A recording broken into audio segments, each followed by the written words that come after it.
Balanced fertilizer recipe for plants. A homemade balanced fertilizer aims to provide plants with the three primary nutrients: nitrogen, N, phosphorus, P, and potassium, K, as well as secondary and micronutrients.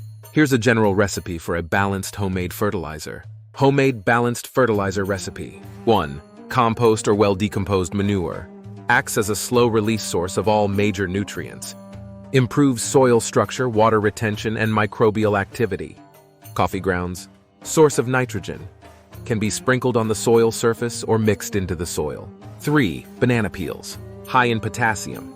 Can be dried and ground or buried whole in the soil. 4. Eggshells. Source of calcium. Dry and grind them to a powder and sprinkle on soil or add to compost.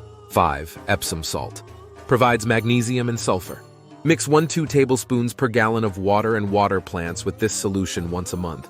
6. Bone meal. High in phosphorus. Can be sprinkled on the soil or mixed into compost. 7. Worm castings. Excellent source of slow-release nutrients.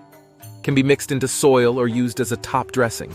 Directions. Start with a base of compost or manure, ensuring it's well decomposed. Mix in coffee grounds, dried banana peels, powdered eggshells, and a bit of bone meal. The quantities can vary, but aim for a mix that feels rich and diverse. Use this mixture as a top dressing for plants or mix it into the soil at planting time. Once a month, water plants with the Epsom salt solution. This recipe provides a balanced mix of nutrients. However, remember that the exact nutrient content can vary based on the quality and quantity of your ingredients. Regularly observe your plants for signs of nutrient deficiencies or excesses and adjust your fertilizing strategy accordingly. Thanks for watching and subscribe.